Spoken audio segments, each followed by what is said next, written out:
If you love Michigan football, make sure you guys are subscribed to the Michigan Football Report. In 2022, we had the biggest audience of any Michigan football program, TV, radio, YouTube, podcast, Rumble. I don't know, anywhere you publish content, video, audio, or anything. As we see Cody Mompher coming in the house with a $10 super chat. Cody, we'll get to your question in just one moment. And the Michigan Football Report is presented by Manscaped. Make sure you're using promo code GOBLUE with no spaces to get Manscaped at 20% off and free shipping. I use Manscaped below the waist. I use the shampoo, the conditioner. I even use them.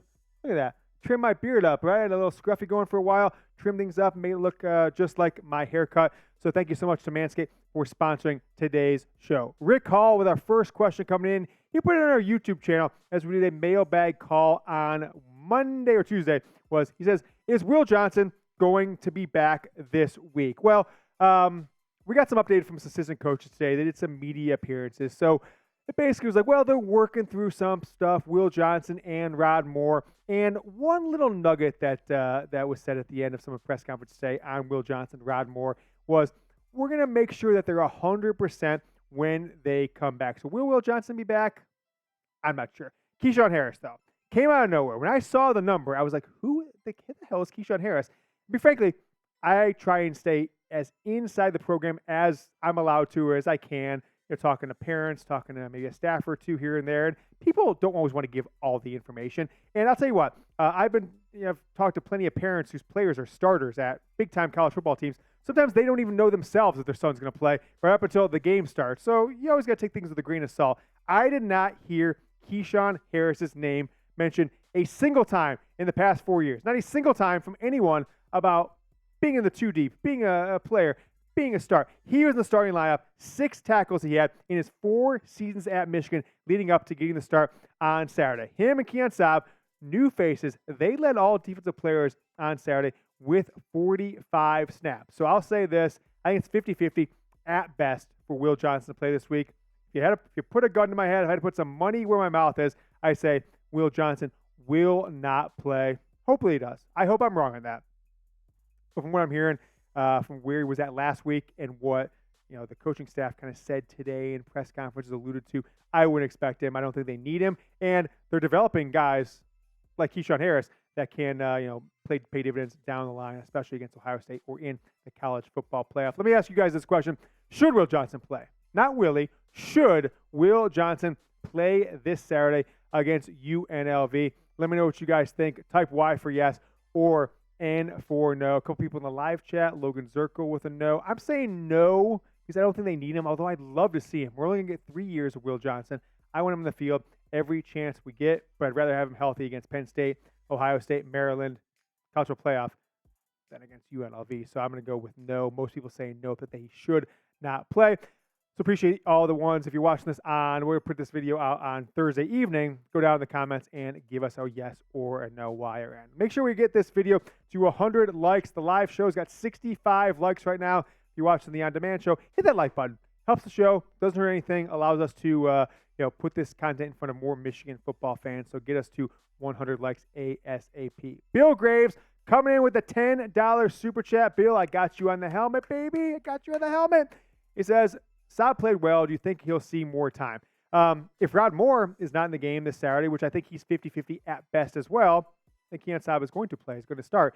But don't convince me that Keon Sabb could be with Rod Moore, Michigan's best safety or 1A, 1B, right? It's funny enough, I saw R.J. Moten playing against Utah, and he totally whiffed on a tackle from one of the Utah players who got in the end zone. I'm like, I remember that R.J. Moten. I think R.J. Moten was a good player for Michigan, but McCarthy Page kind of met up with him midway through the season last year and then took over the starting job down the stretch. That's why R.J. Moten is at Florida. I wouldn't be surprised if Keon Sabb, whether it's free safety or strong safety, ended up being a starter for Michigan this year outside of injuries because of what we saw. He just flies to the ball. And when you know it, right? When you know it, sometimes you know it. And I think what we've got from Keon Sabb and Ernest Hausman, we'll talk about later in the live show, I think Michigan has got guys that we know. $10 super chat I did see coming in from, who we had that? That was from Eric Polite and I think from Cody Mompher. So we'll get to those in just a moment. Had one come in a few minutes ago from Iceman Comp 20 bones. Iceman, you are on the helmet, baby.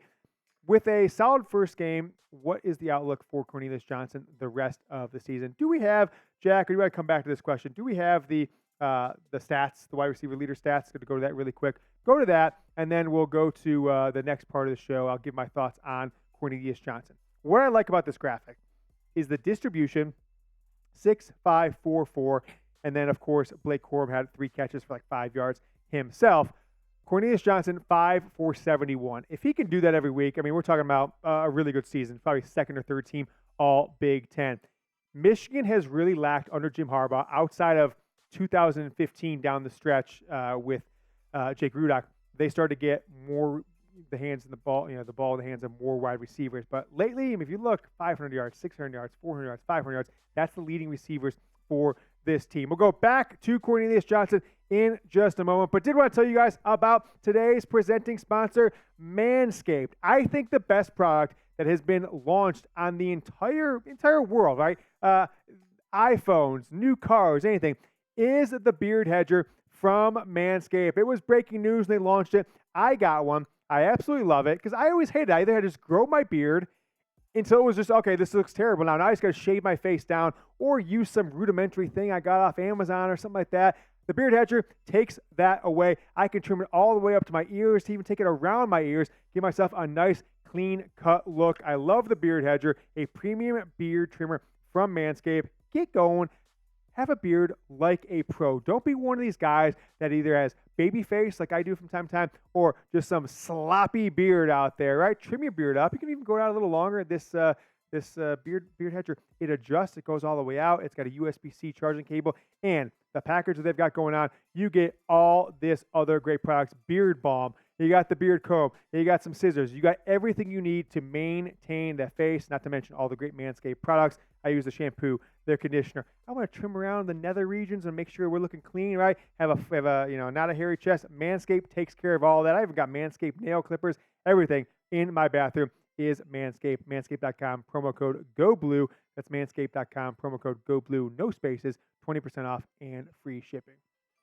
So Iceman Connor's talking about Cornelius Johnson. I don't think he's going to be a 1,000-yard receiver. That's that. I'm not sure if he has a future in the NFL. But if J.J. McCarthy can continue to level up and Michigan trusts him in the red zone, I think it would be conceivable that Cornelius Johnson can have 700 yards, 650, 700 yards, and maybe 50 catches this year. Okay? That would be great.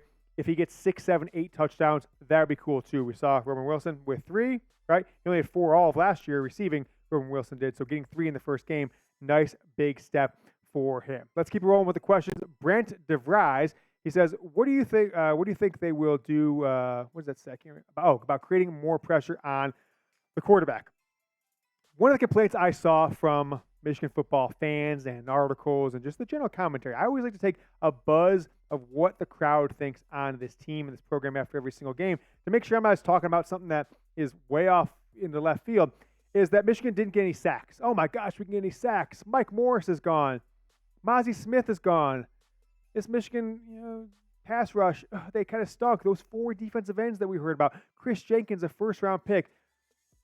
If they don't get some sacks against UNLV, at least 1, 2, 3 of them, we'll see, then maybe we can have something to complain about. But until then, I'm going to rewatch. By the way, I love the Big Ten in 60, right? On Big Ten Network. If you guys don't do this, I basically just went to YouTube TV. Anything that's Michigan, I record it. And Big Ten in 60 always is there. Late Saturday night, sometimes I'll have a cocktail, I'll watch that. And if you fast forward through the commercials, it's really like Big Ten in 40. You can watch the entire game, every single play in 40 or 45 minutes.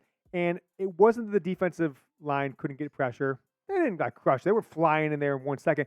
But UNLV, Eastern Carolina, was just getting rid of the ball in 2 seconds or less every single time. And, clearly they understood what Michigan had coming off the edges. And with only returning 1 offensive lineman last week, they knew that they couldn't block them for more than a couple of seconds. Get rid of the ball, avoid any disaster plays. If UNLV doesn't do that, Michigan clearly will get some pressure and some sacks. Showtime.92 from our Instagram account. He says, do you think Michigan should add a mascot to help hype up the games even more? The Wolverine mascot? No, I do not. Never bring this up again, Showtime92. I just want to make it clear. Never discuss this ever again. No Michigan mascot. N1-Bro, do you think Michigan will make it to the finals? I do. I think there's a chance Michigan will lose a regular season game, right? When's the last time Michigan went back-to-back seasons undefeated in the regular season? I think they may have done it in the 70s once or twice, but there was like a tie in there. This is unprecedented territory. If Michigan go to undefeated, a second straight year and only one loss in 3 seasons, this is the best 3-year run in the last 100 years for this program. So they could drop a game, still make it to the finals. That semifinal game, either in New Orleans, right, or more likely in Pasadena, if the 1 seed ends up being an SEC team. I think as long as Michigan's not like the 3 or 4 seed, they're going to, I guess even the 4 seed, they will end up in Pasadena for the Rose Bowl for that semifinal game. Michigan's not had always the best luck at the Rose Bowl over the years, but I think Michigan fans would absolutely flood that stadium. It would just be a great kind of culmination to the 4-team playoff era. Michigan wins the Big Ten, right? Goes to the Rose Bowl, wins that game, heads back to Houston. Jack and I will be there. A bunch of you guys will be there. Wins the national championship. If you remember, 1997, the year before they got rid of the old Bowl Coalition and went to the BCS, 98 to 2014, the BCS. What happened the year prior? Michigan went out, went undefeated, won the Rose Bowl, won the national championship game. We'll have to do one more game this time, but before a big change, 12-team college football playoff next year, I think it is Houston or bust. Jim Prindable, $20 Super Chat. Jim was our Super Chat MVP from the show, 2 weeks ago, right? The 23rd. He got himself a The Don 7 shirt.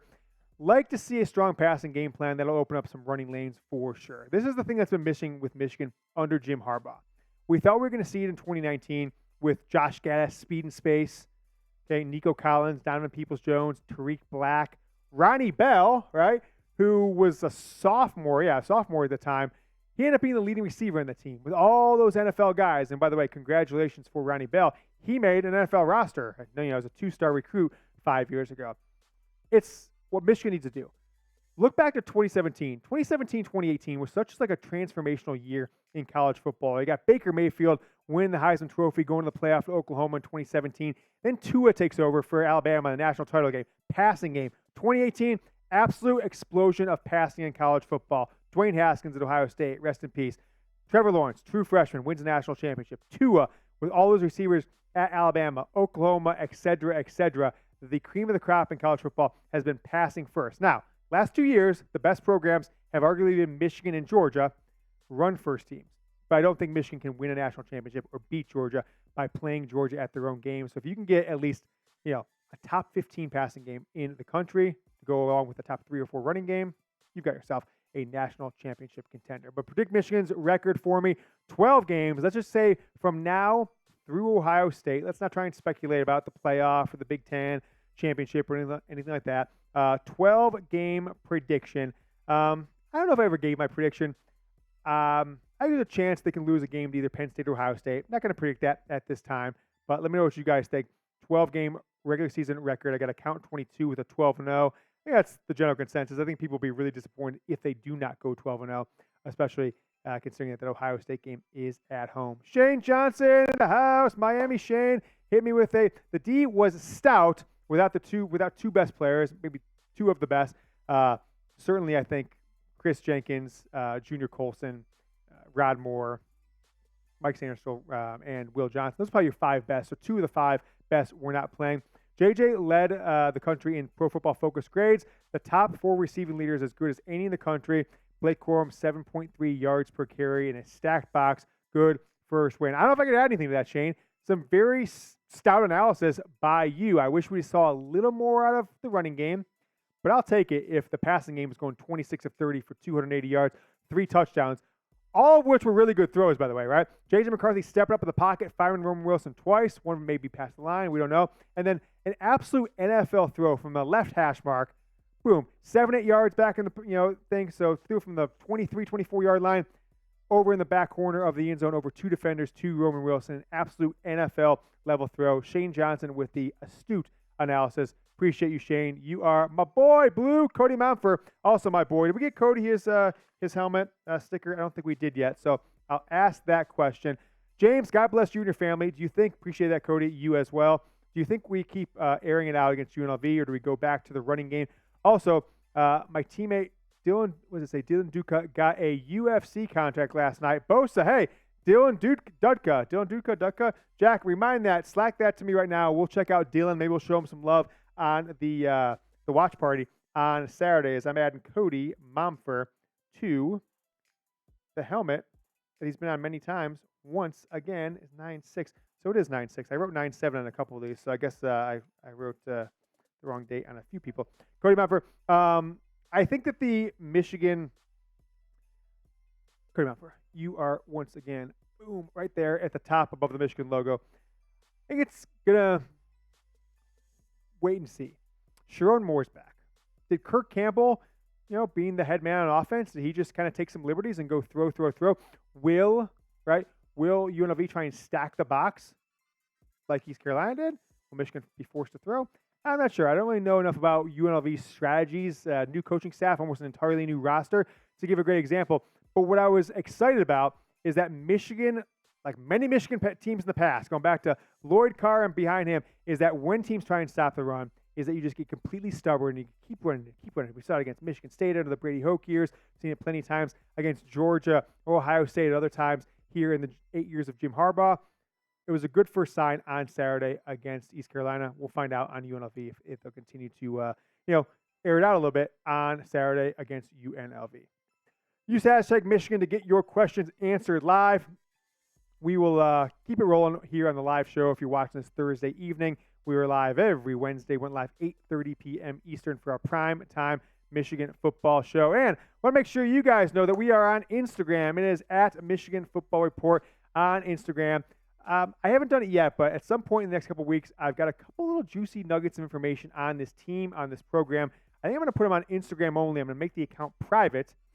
And then, so the only people who can get that information are ones who are already following us on Instagram. So go follow us now. Jack just put the link in the live chat. If you're watching on demand, it's also in the comments and the description. Eric Polite. I hope I'm pronouncing it correctly, Eric. If it's incorrect, let us know the phonetic pronunciation in the live chat. James, thanks for the past few years of loyalty to Michigan. Listen every day to get going. He listens every day to get going this time of year. Appreciate that. Much appreciated to you as well, Eric. Why do you think Michigan is ready to win a semifinal playoff game? I mean, number one is this team is just so damn talented, okay? You go too deep. Now, they lost R.J. Moten. You lost a couple other players here and there. Michigan probably had a few transfers that maybe we weren't totally expecting, but weren't detrimental. Angel Anthony, right? He had 60, 70 yards, Oklahoma. So there were 4 or 5 guys that could have come back on this team. But offensive line, wide receiver, okay. Offensive line, check. Running back, check. Quarterback, okay. Tight end, check. I'm talking about, what I mean by check is too deep with a guy who can start for basically any program in the country. Offensive line, 8 deep on that offensive line. I go to defensive line. Interior, absolutely stacked. Mason Graham, Chris Jenkins, Trap Money Benny. Defensive ends, you got 4 or 5 guys deep there. TJ Guy introduced himself to the world. Ernest Hausman, one of the best 2 or 3 players on Nebraska's team last year, transfers to Michigan, not even a starter in game 1. The only 2 question marks on this team I see right now are the continued development of the secondary, right? Make sure Josh Wallace wasn't kind of a fluke one-time thing. Can Keshaun, forgetting his name again, Harris? Yeah. Continue to be a player against teams not called East Carolina. We'll see. And then J.J. McCarthy's health.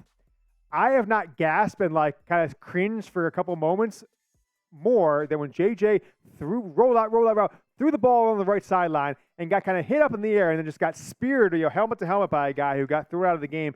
I kind of felt like we did against Blake Corum against Illinois last year. I'm like, this season's over. The season is fucking over. Sorry for the swearing if you're watching with your kids. I was thinking that for about 10 seconds till JJ got up. Thought the same thing. I mean, I was devastated when Blake Corum went down last year, both for Blake Corum and for the Michigan football season today going on. And what do we know, right? They didn't say they didn't need Blake Corum, but Donovan Edwards, stepped up like no one else has maybe, in the history of Michigan football. So I think the passing game, the depth one, the passing game is if JJ can level up, that could be the difference. And from what we saw in game 1, I think that could be the difference for this team. So that is what I think, Eric. I'm going to get you a sticker. First time super chatter, Eric. Thank you so much. You're getting on the sticker. You will be on the end screen to our videos after this season come March. So appreciate you with the $10 super chat from Eric. I'll end this part of the question. I will take a couple more questions, but I'm going to ask you guys this question. A lot of rumors that Michigan's going to wear blue pants in the next 2 weeks. It either could be all blue coming up this Saturday or all blue coming up against Bowling Green. Not confirmed yet, so if that doesn't happen, we'll let you know if we have anything super definitive. But that's the rumor. Also, there's a wild speculation out there that Michigan could go inverse for the Bowling Green game. I thought it was, I was pretty confident it was going to probably happen in the offseason, but as things have gotten deeper into August and now we're in the season, I've heard less and less chatter about that being a reality. So now I'm kind of giving it maybe 10%. But do you like the blue pants? I love the all blues. I think they're up there with the best uniforms in all of sports. So let me know if you guys like them or not. Give me a like if yes, a no if you don't like the Michigan football blue pants. Question from Logan Zirkle. What's the offensive line combination for Saturday? Is it Trente Jones or Ladarius Henderson, or is it Myles Hinton? I do not think Myles Hinton played great. You took the words from my mouth, Logan. Let's take a look at what we saw on Saturday, right? This is the group that Michigan rolled out there as starters. And they all played around the same amount of plays. I think it was 58 or so snaps that they played. But Trente Jones got in there with the second teamers. And Jones was in there when Michigan went 6 linemen quite a few times in the first half and with that first team offense. I think Myles Hinton did struggle, right? I try to look when I'm watching a game on television, just like you guys, and then go back and watch it again, is when the ball is snapped, which part of the offensive line stays where they're at and which ones get pushed back a little. And more than anybody, and I'm not an offensive line guru by any means, but I called Trente Jones out last year, and he ultimately got lost bench for the same stuff I'm seeing from Myles Hinton, is that right side of the offensive line just getting pushed back off the line, missing a block here, missing a block there. So they may switch it up. I wouldn't be surprised. I do think Carson Barnhart secured his spot potentially at left tackle. Let's see what happens this Saturday, but do not be caught off guard if Trente Jones, maybe Ladarius Henderson, don't know really what to make of him yet since he hasn't got playing time with the ones at Michigan. I would put it 51% that Trente Jones is in the starting lineup for Michigan on Saturday, so I'm giving him the most likely nod to be part of that offensive lineman. Really agree with Logan's feedback there. I did not think Myles Hinton played great, and as such, he may end up losing his starting spot for this Michigan football team.